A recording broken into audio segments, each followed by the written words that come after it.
AATBirds Weekly Report is the Eagle news, notes, and analysis you need.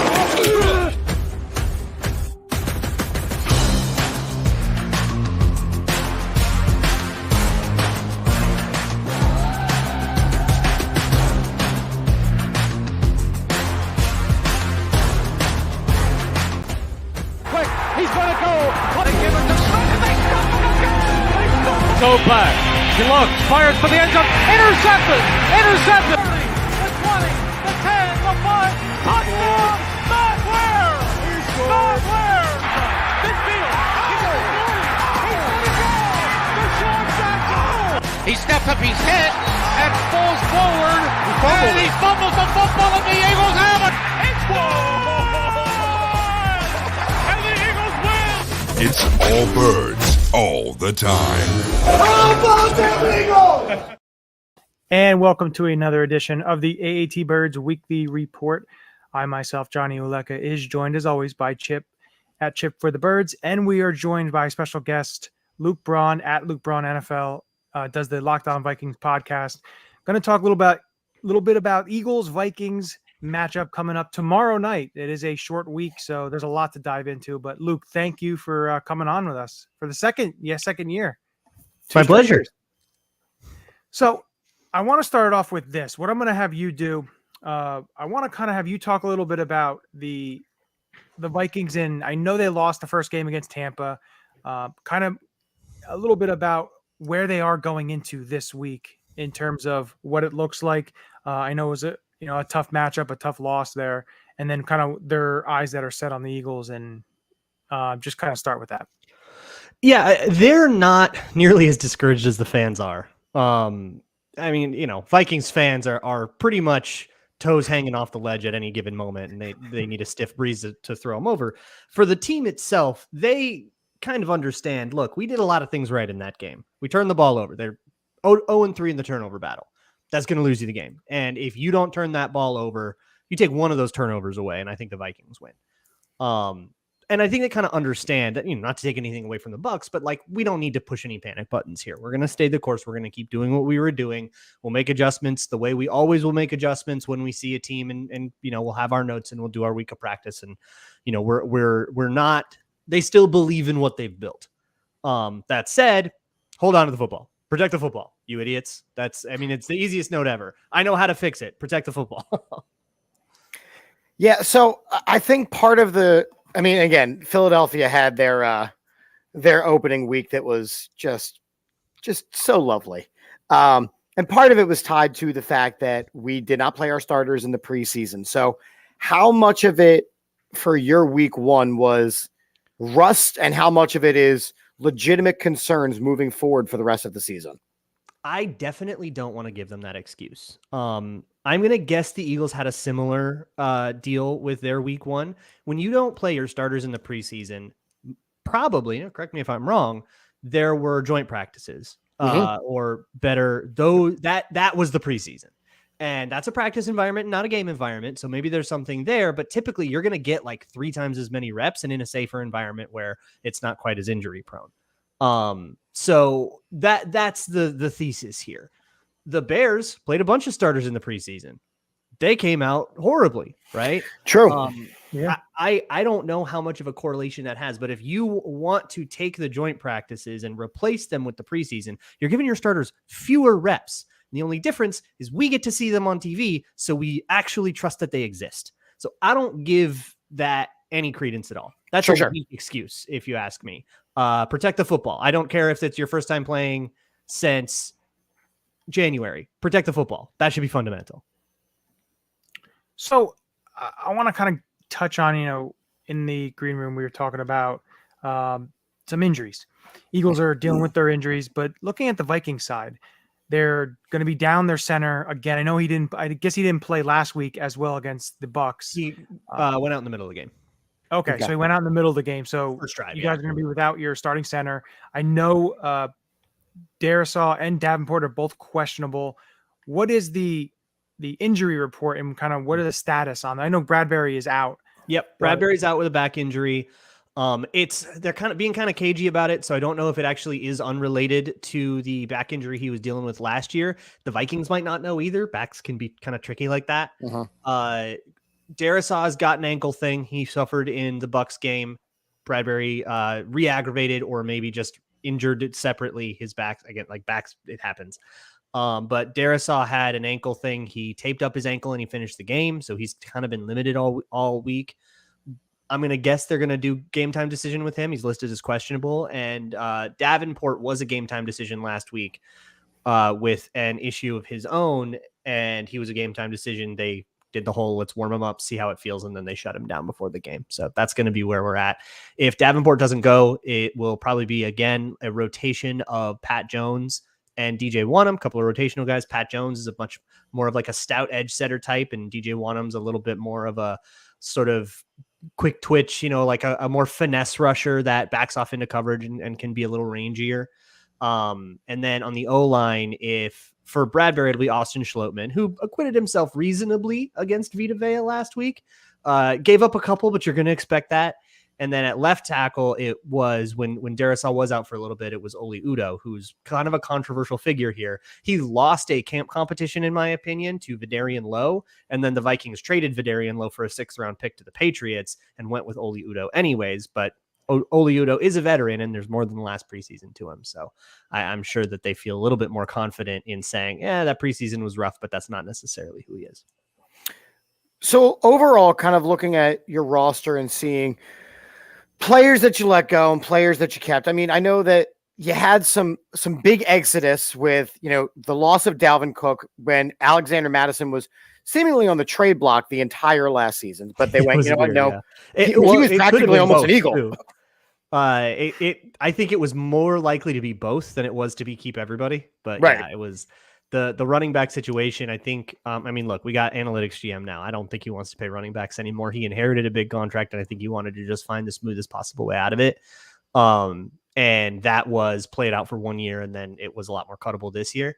And then they do feel good about Mattison. He reads out the plays, right? He plays really physical. I thought he had a nice game against the Buccaneers. And then they'll kind of do the Thunder Lightning thing and spell him with Ty Chandler, who's a lot faster. But they are not too worried about Alexander. I think they feel very good about Mattison kind of, okay, buddy, you're the starter. You got this. And he was a free agent. They didn't have to re-sign him, but they did. Right. And like kind of, again, looking at, overall, I mean, TJ Hawkinson, he's a big pickup. Losing, Jalen Reagor in the offseason. I know that hurts you guys a little bit.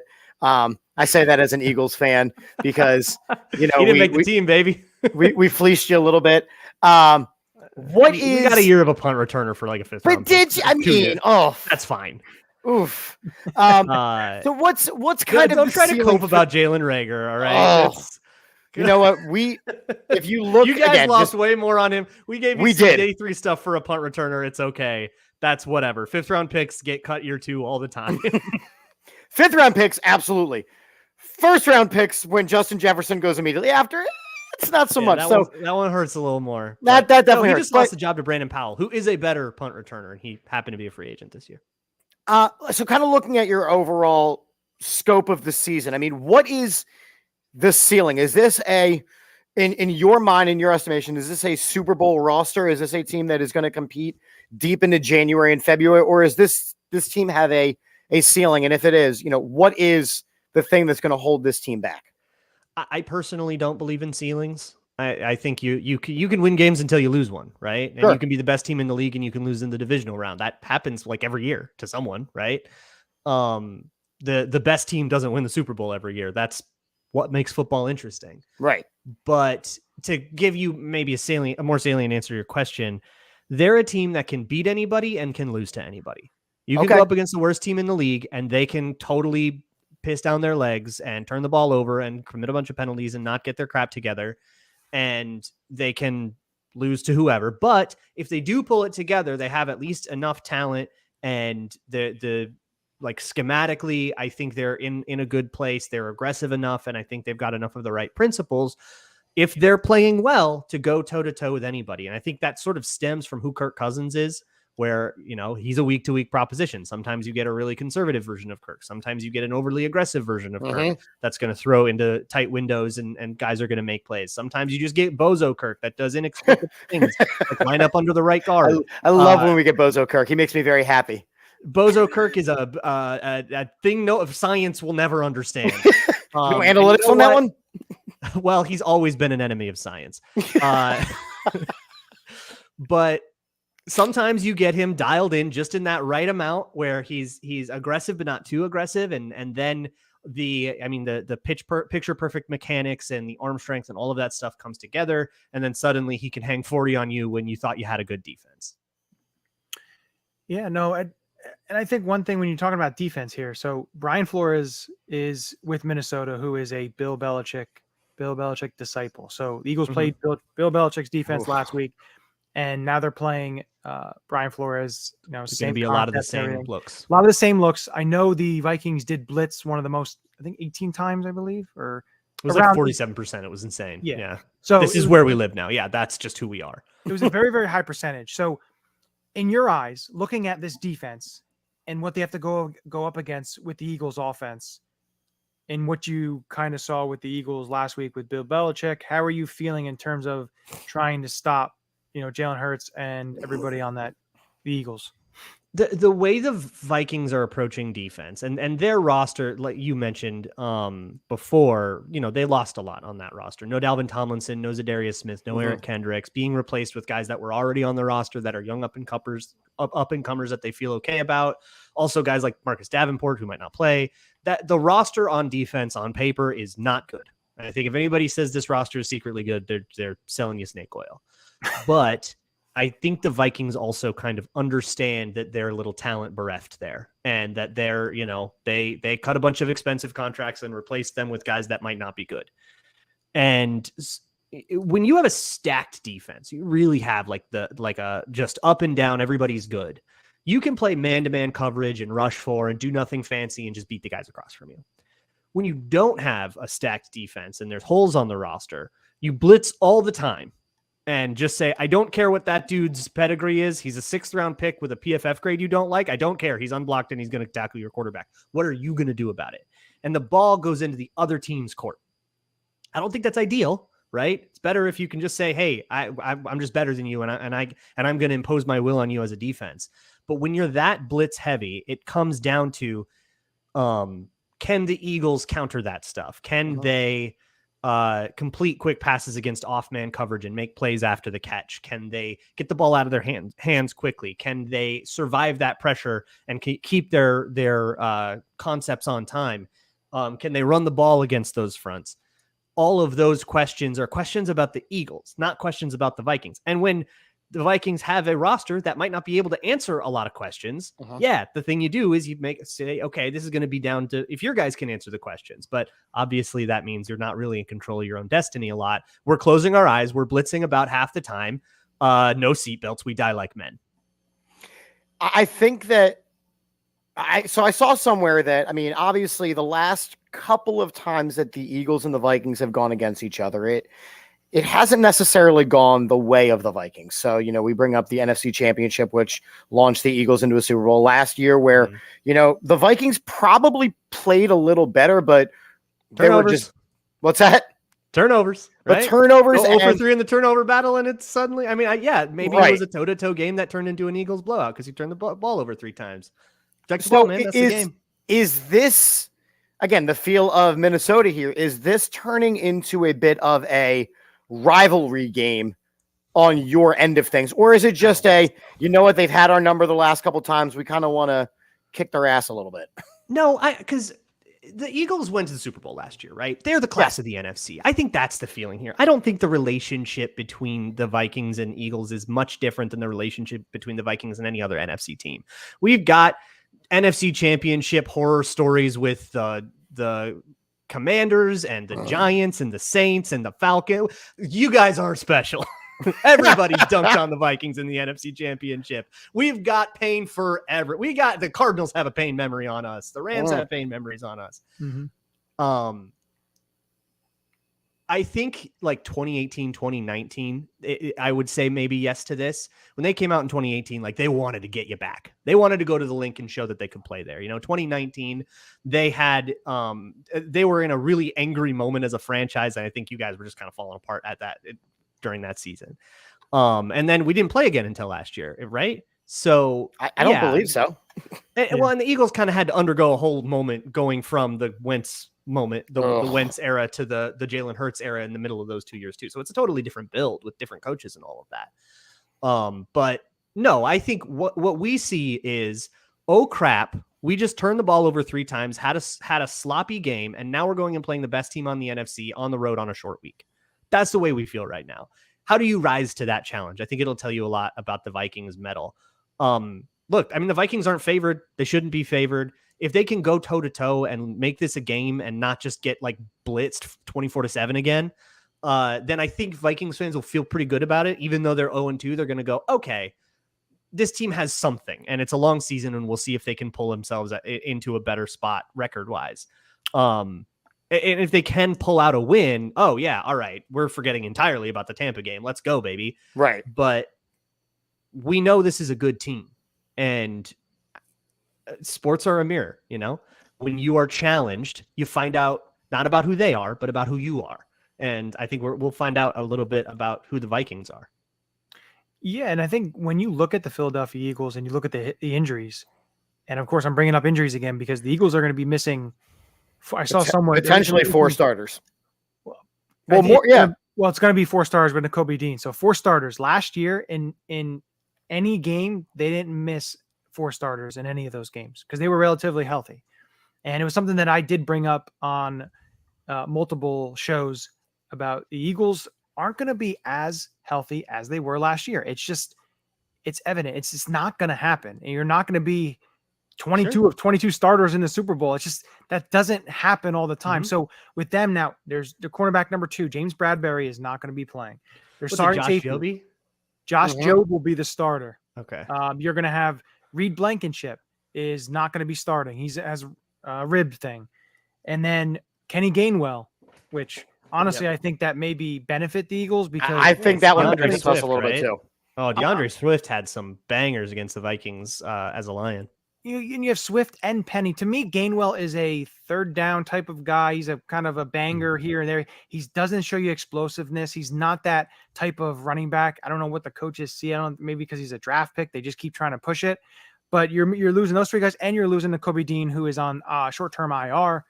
So you're looking at guys like Sidney Brown, a rookie out of Illinois, going to be playing significant stops. You have Justin Evans and Terrell Edmonds. You have Josh Jobe. You have Nick Morrow, who was called up, signed off the practice squad. He's with the team all offseason, so he knows that. They signed Rashaan Evans, put him on the practice squad. So there's a lot of movement. Now, of course, the defensive line, Fletcher Cox is questionable, but again, the defensive line is what that strength is of that team. But the back end, where I think the Vikings may be able to expose them, not even talking Justin Jefferson, but TJ Hawkinson. They didn't have TJ Hawkinson last year.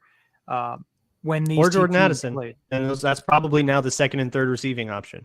Yeah. So what I want to ask you is, you think that's a huge matchup in terms of the middle of the field, being able to exploit the Eagles, to be able to get some chunk plays, to be able to maneuver yourself down the field? So if you're talking specifically about the middle of the field, a lot of the Vikings concepts, this is a McVay thing, just a weird sort of deal about the McVay offense. A lot of their concepts will start with a 1-2 read on the sideline, and then the third thing in the progression will be a dig over the middle, or a basic. That means you have to get 1, 2, 3 into the progression. So it's going to take some time for that stuff to develop if you want to hit on the middle of the field. So if the Vikings can block it up, we'll be attacking that all day. If they can't block it up, then Addison has to beat Josh Jobe on a route. And, beat man coverage, right? Because I'm going to assume that the Eagles will run man coverage. But correct me if I'm wrong if you don't think so. But I think they're going to feel like, because of the game Darius Slay had against Justin Jefferson last year, they're going to say, yeah, we're running that back. And if that's going to be the case, then it is going to come down to TJ Hawkinson on a linebacker, Jordan Addison on Josh Jobe. The Vikings might actually work pretty hard to try to get Jefferson away from Darius Slay and get him more favorable matchups.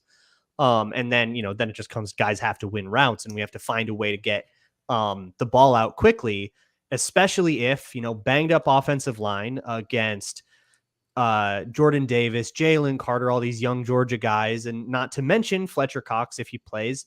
And it's deep too. Even if guys on the D line don't go, like, I'm still looking at that Eagles roster going like, all right, yeah, but the next guy up is still going to be somebody you have to account for. So I see it kind of coming down to that on that side of the ball. I think, yeah, there will be guys open in the secondary. Can you get the ball to them is going to be the operative question. And hey, you can run and streak down the field all you want. That doesn't put anything on the scoreboard. It's a team game.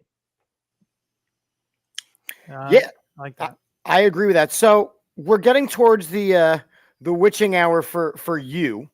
And again, Luke, this is, the second year you being on with us. So first off, we appreciate that. I think you bring a lot to the table. We love that. So last year we did the same thing. We kind of asked you for some big predictions. Now, it doesn't have to be like a score prediction or anything like that, but what do you expect to see tomorrow night in prime time? Good, because I hate score predictions. Chaos. Okay. Love chaos. It. This is the Vikings. Welcome. We live here. We live in the magical realm of Alice in Wonderland. And when you play the Vikings, you get to come join us. Please put this tab on your tongue and don't ask any questions. It's going to get weird. It's just what we're going to blitz you a whole bunch of the time. The Vikings offense lives in this chaotic world. It's going to be a chaotic game with lots of ups and downs. Or they could fall apart again and the game could be over by halftime and everybody's complaining about how bad Thursday Night Football is. But I think more saliently, I think the Vikings are starting to feel the weight of nobody believing in them at all. They heard it all when they won 13 games and everyone said that didn't count. And they went, come on, we won 13 games. What more do you want from us? And I think that was frustrating a little bit. And then they came out and now everybody's saying, well, you lost to Baker Mayfield. We told you were frauds. We told you were fake. And I think they hear that, they feel not unlike, I think a lot about the Eagles and their underdog mask thing in the Super Bowl run, where everybody said, they were the 1 seed. What more do you want? We ranked first in the NFC and you still think we suck? And they came out so mad for all of those games, Super Bowl included. So I think the attitude is starting to get there, and we'll see what kind of intensity and fire this team has under Kevin O'Connell, who is not a very intense guy.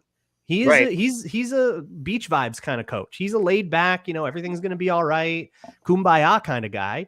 And this, when you're so doubted, it's do we see intensity? I guess that's a question I have. I don't know if I'm predicting whether or not we do, but it's something I'm very curious about. And I think if they do come out with intensity, then yeah, I think they can come out, go toe to toe, and kind of shock everybody who's basically calling this a blowout and saying you don't even need to turn the game on. I don't know if it's necessarily that sure of a thing. I also kind of think JJ might want another crack at Darius Slay. I think that's that's going to be a matchup. Yeah. I think that's going to be a matchup. Yeah. And that'll be fun. But on the other side of the ball, if Jalen Hurts can get the ball out of his hands, or if he can adequately buy time, choose your weapon, then the Vikings have issues on the back end, just personnel wise. They've got a 4th round, 2nd-year player starting, and Byron Murphy, who's small, and then a 3rd round rookie that's starting. Those are their cornerbacks. AJ Brown can expose this, right? But you got to get the ball out. It's the same deal on the other side, right? If you can defeat those blitzes, there will be guys open. And that's just always what it's going to come down to for playing against the Vikings. If you can defeat the blitzes, you can beat the Vikings. But that's not something that everybody's going to be successful at. No, it's a lot of great insight. Luke, thank you again for joining us. Just plug kind of where you're at, where people can find you, just so that the listeners can follow you and everything. Sure. You can find Locked On Vikings, Locked On anything, whatever your favorite sports team is. There is a Locked On Eagles. You can find that wherever you find your favorite podcasts. You can also find me on YouTube as well. Just search it out. You can also find my Patreon page, patreon.com/Luke Braun NFL, which is where I can actually break down film and get a little more in depth. and do some things that are a little bit more abstract that aren't necessarily great for like SEO and wouldn't get a lot of clicks, but are things that I find interesting. You know, I'm about to put one up all about the Vikings defensive signals. Apparently Baker Mayfield figured them all out. And so I've kind of said, okay, well, let's kind of play along and see what he found. Like nobody's going to click on that. Right. But I think it's fascinating. And if that sounds fascinating to you, come hang out. No, a lot of great stuff. And again, we really appreciate you joining us again this year. Talk little Eagles and Vikings. Appreciate everything you do. Really appreciate you. And we'll be in touch soon. You take care. Thank you, Luke. Appreciate you. So a lot of great insight on this matchup with the Eagles Vikings. The one thing that I want to talk about with you is the injuries. And I think that's a main Go Birds. Jose, thing. I agree. Yeah, go Birds. Yeah, Jose. My big thing with these injuries, it's going to show you kind of what they have depth-wise. So it's going to show you what you have in Josh Jobe. It's going to show you what you have in Sidney Brown because he's going to have to play. You're going to have these guys. Who's going to be the starter at linebacker opposite Zach Cunningham? Is it going to be Christian Ellis? Is it going to be Nick Morrow? You're going to see all those guys. My thing is just to see how they respond with it. And I'm really fascinated to see the running back rotation without Kenny Gainwell. It's something that I really want to see because like I said, I like Gainwell. But I just don't see I love Gainwell, but we talked about this he's not a bell cow. That's not what he is. We talked about this on Sunday where we both felt that they tried to force it a little bit too much. Yeah. Right? Let's force the Kenny Gainwell narrative. Well, that's not exactly what we're going for. And I love Kenny Gainwell, but when we picked him up, it was as the idea of let's get him the ball in space, not make him a lead running back. And I think that's where he really struggled. And I think looking at this roster overall, again, I go back to that very first press conference with Nick Sirianni where he said things like, we're going to put players in the best position to succeed. We're not going to be system based. Well, here's a situation where you are now inserting new players, and are you going to play to their strengths or are you going to stick to the system? Because if you stick to the system, you're going to see a guy like Sidney Brown struggle a little bit. You're going to see guys. I mean, I think honestly, you saw Cam Jurgens struggle a little bit at right guard because I don't know what it was, but he did not have a good game. So I think the offensive line as a whole. I think the offensive line as a whole. I think Lane Johnson got beat a little more than he normally does. I think that Jalen Hurts held the ball way too long. And I think that and again, that kind of ties to my point. Jalen Hurts held the ball for way too long. That's not his game. It's got to be quick releases or quick decisions. He is not, as of yet, a setback, 7-step pocket passer reading the field. And maybe he will be. But when it doesn't work, do you make the adjustments? And I think with 4 starters out, maybe Fletcher Cox out, I think with a Vikings team that is hungry for a win, I think with a quarterback in Kirk Cousins that can actually pass the ball much better than Mac Jones, I think with better receivers than the Patriots had, I think that this game is going to be, Luke mentioned a blowout. I never saw this game as a blowout, even with both of our rosters fully intact.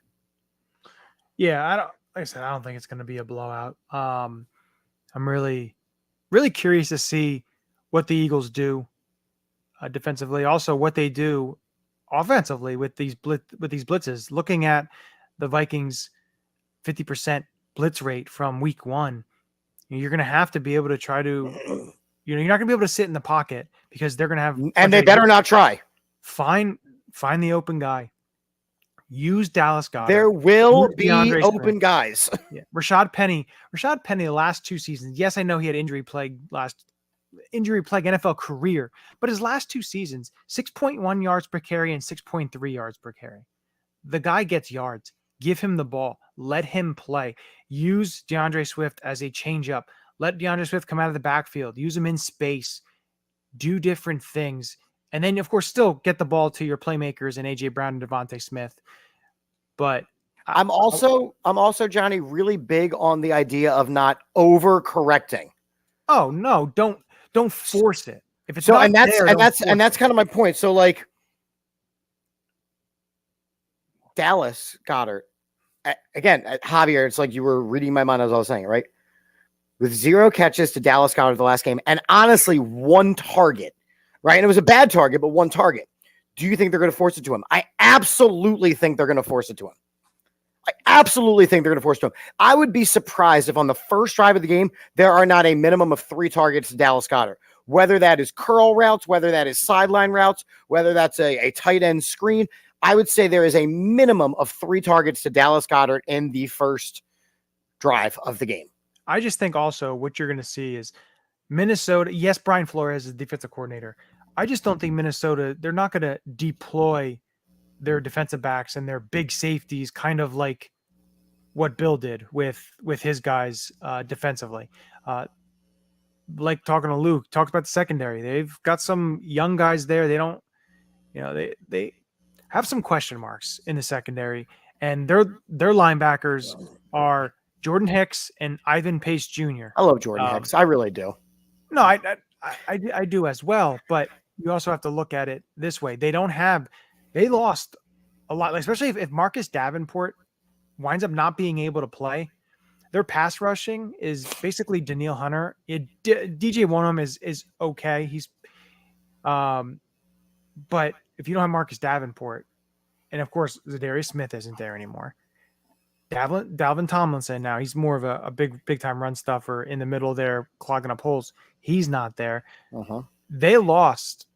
Also Eric Kendricks, linebacker, is not there as well. I like Eric Kendricks too. I mean, I like Peterson's not there anymore. Like I struggle when I look at the Vikings because they try so hard to be the Eagles light. They take players from us all the time that they really liked, and then that is not necessarily we like, but like the linebackers, like Eric Kendricks, Jordan Hicks, like these are good linebackers. These are good players, and I think that the Vikings on paper should be a lot better than they are. I think, again, it goes back to the quarterback play. I think it goes back to the turnovers. I think it goes back to those things. They were a good team last year. They had 13 They wins. were. It's not the same team, though. They're not the same team. So, that's, of course, also Adam Thielen's not there anymore. He was there last year. So that's true. There's a lot there. And then also, like we mentioned, if their left tackle, Christian Darrisaw, can't play, he's a very talented left tackle, young left tackle.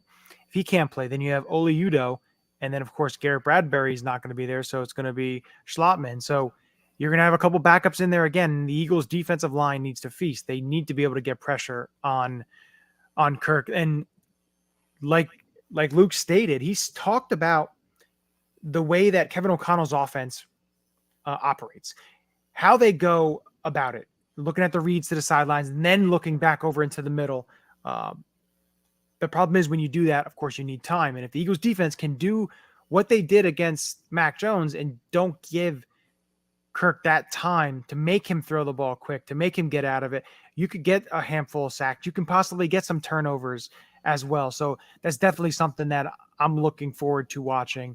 And I'm also looking forward to watching a guy like Jalen Carter in his second game, what he does again, especially if they have a backup center in there now. And I want to see how he works. And I want to see Hassan Reddick, hopefully he's a couple days healthier from this thumb and him get some pressure as well. I'm just excited to see, because this defensive line is a big key. The defensive line needs to get home, needs to have to. And that's, again, if they can't, it's going to be problems. We saw that if Mac Jones is able to pass for over 300 yards, and again, I know he had 54 attempts, but he was getting the ball out in under 3 seconds, right? He was getting the ball out in under 3 seconds consistently with subpar wide receivers. My biggest concern about tomorrow night is that Kirk Cousins will get the ball to Justin Jefferson on slants under 3 seconds, sometimes in the realm of 2 seconds, and our linebackers won't be able to stop him. By that point, he's already in the third level, and you're not catching Justin Jefferson in a full sprint. You're just not. The other thing, too, is you have to really watch. I'm very curious to see I'm curious to see what they do with the practice squad elevations. I know Aaron Siposs is going to be one because you need a punter. The other one, I just don't know if you really can call up Britton Covey and leave yourself with 3 linebackers again. You can't. You get another injury, it's a problem. You can't.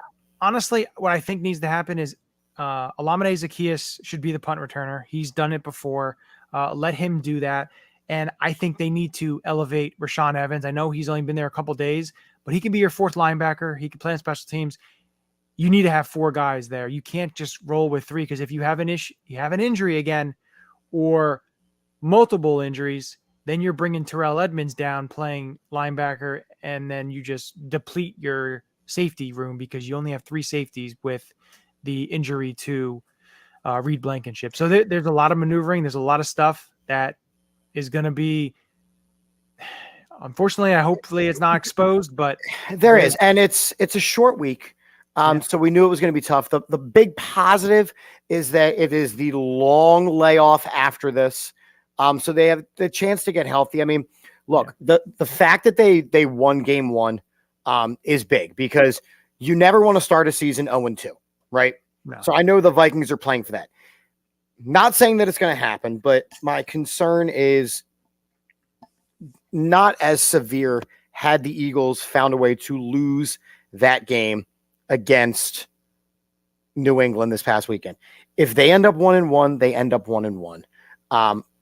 As long as it doesn't expose this team. Yeah. That's my fear. We cannot be exposed anymore. We are already the team with all the targets on the back, so let's not be exposed anymore. Yeah, it's going to be, of course, a short week, so there's a lot there, but hopefully get a good game. But with this, it always brings us to this fun segment. It's time for the Ulecka Locks of the week. Who's your lock?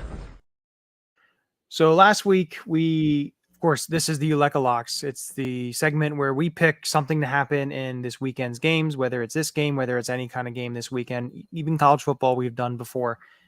So it's a fun little segment. We pick our lock. So last week, it was not so good for either of us. We were big over. So what were our locks last week? So you had Jamal Williams, 100 rushing yards and a touchdown. He had 45 rushing yards. He did not, I had Hurts, 3 passing touchdowns and a rushing touchdown. No. And then Bauer had 300 yards, 50 rushing yards, and 3 or more TDs, which did not happen. So we did great. Yeah. Great start to the year there. So the only way we can fix it is we get this week's right. So, Chip, what is your Ulecka lock of the week? Dallas Goedert will have at least 8 catches in tomorrow night's game. Okay.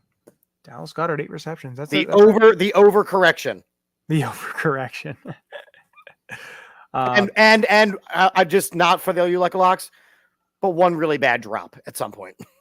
Of course you would say that. Of course you would say Don't write that down. I'm just talking. I'm not right. I'm not writing it down. Don't worry. I'm not writing it down. But my Ulecka lock is going to be one of the Eagles running backs, whether it's Swift or Rashad Penny or Boston Scott, but I think it's going to be one of the other previous 2, will have 100 rushing yards in the first half. All right. Now, to further, are you including Jalen Hurts in that running back room? No, Swift to Penny. So a legitimate running back.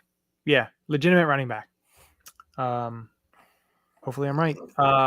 Because I think this game could be where it opens the eyes to the offensive coordinator, head coach, quarterbacks, whatever, running backs coach, everything. It opens the eyes if Penny or Swift can have a monster big game and show them, okay, I think it's time to go away from the Gainwell experiment.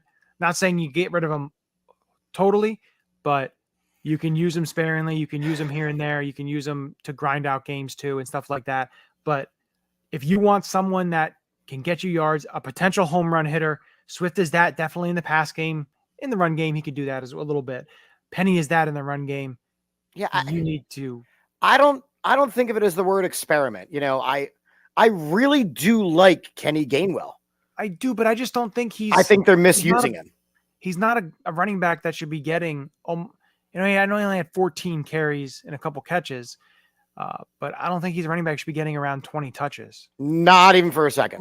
Around 10 maybe at most, in my opinion. But I want to see what Swift and Penny can do. That's what really give him 10 carries and give him 10 catches. Give him the old Westbrook treatment. Yeah. They need to do something, and hopefully the Swift and Penny thing works out for them. I just want to see what that is. But finally, we're going to get to our predictions here. I'll go first. I'll let you go second on this one. I already have my prediction written down. So I think it's going to be a closer game than people think, especially with the Eagles injuries. I think it's definitely going to be a close game. I have the Eagles winning this game 27-20. I just think you can't say that it's not going to be a 24-7. It's not going to be like that. No, it's going to be last year. Minnesota is going to be able to score some points. I think the Eagles are going to be able to score some points. So that's why I kind of have it in the 27-20 range. Unfortunately, I think it's going to be another one of those games where you kind of sit on the edge of your seat. But I think the Eagles come through and they start the season 2-0. Yeah, I agree. I don't think the defense is going to take the focal point tomorrow. I just don't. I have this game as a pretty high-scoring affair. I have a 31-28 Eagles victory on a NFC Player of the Week, Jake Elliott game-winning field goal. Not necessarily as time expires, but pretty damn close. I just think that both teams have too many offensive weapons, and both teams have deficiencies on defense now, between the Vikings just not having the players and the Eagles now having the injuries. I just don't see a lot of defense in prime time. And since both teams struggled offensively in week 1, they're going to overdo it, and they're going to take more chances, and they're going to try to go more with what both of their teams do well. I think Justin Jefferson is going to have a huge game. I think that A.J. Brown is going to have a huge game. I think Jalen Hurts is going to have a huge game, and I think that overall it's going to be a pretty high-scoring affair. Yeah, and the other thing that, before we wrap it all up, I do want to bring up is last year when the Eagles played the Chicago Bears, they had a tough time. I know it was cold. There were some weather conditions with that and everything. Of course, Jalen getting hurt as well. But they won that game 25-20. Uh-huh. So there was a lot of – last year they did have some close games. You know, the Arizona game. You had the couple losses too in there. But they had some close games as well. They hit the adversity to start. First game of the year, they had some adversity, and they came through. They pushed through. They powered through. They got the win. Good teams, really, really good teams, even when playing poorly, will find a way to win. Correct, and they have to. And that is what the Eagles did. So, well, that's what they did on Sunday. That's what they did on Sunday. Hopefully, they don't have to do that tomorrow. Hopefully, they can play a really good game and then win the game. But we'll see. I'm excited for it. Got some football on Thursday night, the Eagles, and then we have a 10-day wait until they play on Monday night against Tampa. It's going to be a very long 10 days, but again, a needed 10 days after that first. Yeah, no. And next Wednesday, we're going to have, for the Tampa Bay breakdown, we're going to have J.C. Allen, who we had on. Oh, good. Not last year, in 2021. So 2 years ago, he was on our show. We're going to have him on, talk a little bit about the Bucs. Both teams a little bit changed since the last time we spoke. So it should be a fun talk with him, get his insights on Tampa and everything with that. But of course, we always end this show with a very happy and joyful Go Birds. Go Birds. This is Matt Ware. Hey, for all the Eagle content you need, go follow All About the Birds. They do a damn thing. Check them out. Hey, Eagles fans, I may be in Tampa, but I know where to find the best Eagles content out there. Check out my friends at All About the Birds. Philadelphia, what's up? This your boy Freddie Mitchell, a.k.a. Fred X. It's all about the bird. All birds all the time. All birds all the time. All About the Birds provides you with weekly analysis, game recaps, informative interviews, and it's all birds all the time.